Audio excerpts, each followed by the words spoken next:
máa ra kújẹ. Àbẹ wọ́n ṣe sọ̀rọ̀ rẹ̀ kiri. Ìbàjẹ́ ìlú ni wọ́n ń wá, ìkẹrẹ ni wọ́n ń ṣe. Ẹ̀fọ́ ẹni tẹ́lẹ̀ ní ìbára gbà ń lọ́wọ́. Kó o má ṣe bẹ̀rù, kó o má ṣe ṣojo. Bọ́sù jẹ́ gbogbo tó ń bá já wọlé o, a máa yọrí sí rere. Àbẹ ìrọ̀lẹ́ ń tọ̀ ọ́. Yorùbá o, Haúsá o, Ìgbò o, ọmọ Nàìjíríà lápapọ̀ òjijì wa. Ẹ má tọ́. Ìrọ̀lẹ́ ń tọ̀ ọ́.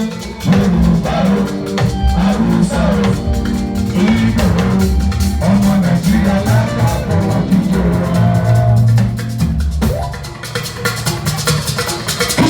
Ọlọ́run kọ́ra lẹ́yìn ohun tó jẹrẹ yìí. Kí ọkọ̀ yín lómi inú. Omi inú ọ̀pọ̀ wa, àwa ti wà ní ìbọn pé. Ẹ bá mi tọ́jú ẹ̀ Sunday Abe. Aláṣẹ Kàǹfàrí International Record International Entertainment.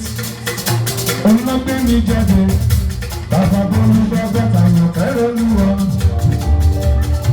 Bàbá dára sí mi, lókè gbogbo ló máa máa yọ. Tẹ́gbẹ́ bá ń lówó Kàǹfàrí, ó máa bá wọn lò.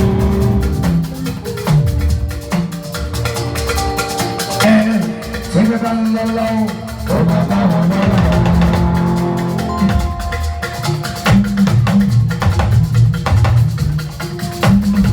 Sunday Abe, èmi là kọ́ yìí.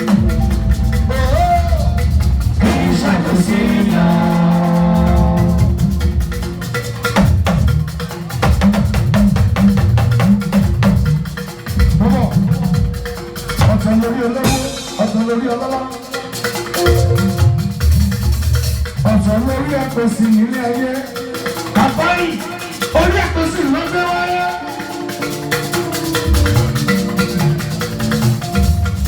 Jagunlabi tó di yóò ńlá. Àlá wọ́n ní aláàbàrà.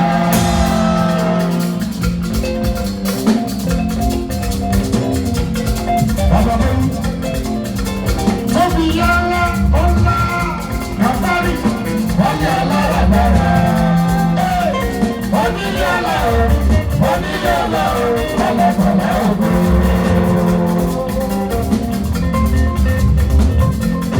Kọ́mọ̀ ìlànà méjì ariwo.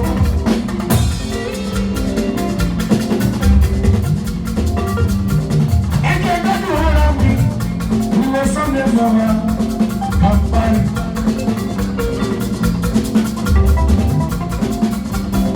Jagunlabi tó di lọ́la. Àlá wọ́n ní aláàbàrà. Onílé ọ̀la o, onílé ọ̀la o, alábàrà ògbó.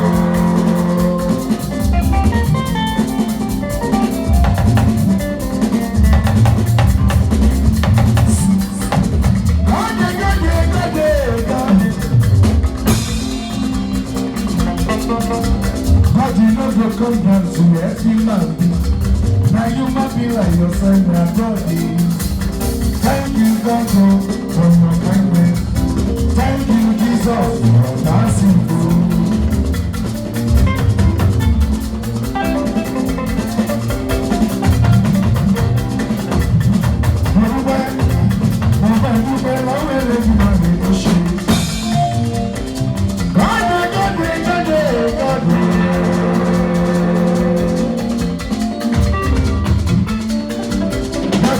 Come down to every man.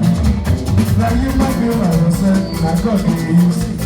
Thank you, God, for your kindness. Thank you, Jesus, for your passing through.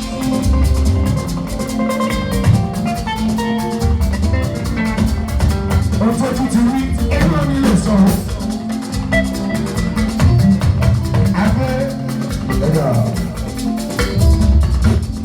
Ìwà tí mo dúpẹ́ Abe, ibi tẹ́ ẹ ti bẹ̀rẹ̀ ọjọ́ ti pẹ́.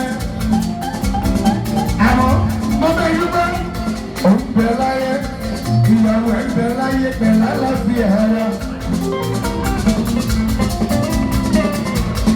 Àlú lórí náà, ọmọ wọn lẹ́kìtì ilé abẹ́. Ó ṣọ́ọ̀bù ẹ̀jọ̀ máa ń rọra yí pẹ́jọjú ọlẹ́. Mo dúpẹ́, àṣẹ 70, mo dúpẹ́, àṣẹ 80. Ọmọ mi lè ní tèmi, mo mú súnmọ́ mi. Sọ́mi lè sọ mo ọmọ àbẹ̀ o. Ẹgbẹ́ ẹni àpòtò tẹ̀lé kẹ́kẹ́ owó ẹ̀ kò tẹ̀ sí pẹ̀lẹ́ lẹ́fẹ̀lẹ́ sí.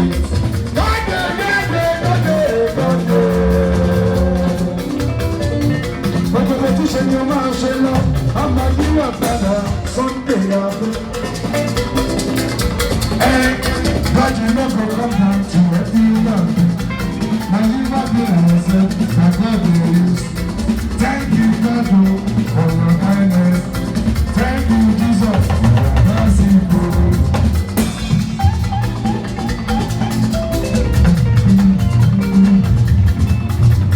I'm not sure about the entertainment. Monday, New Jade, you shall go see your phone.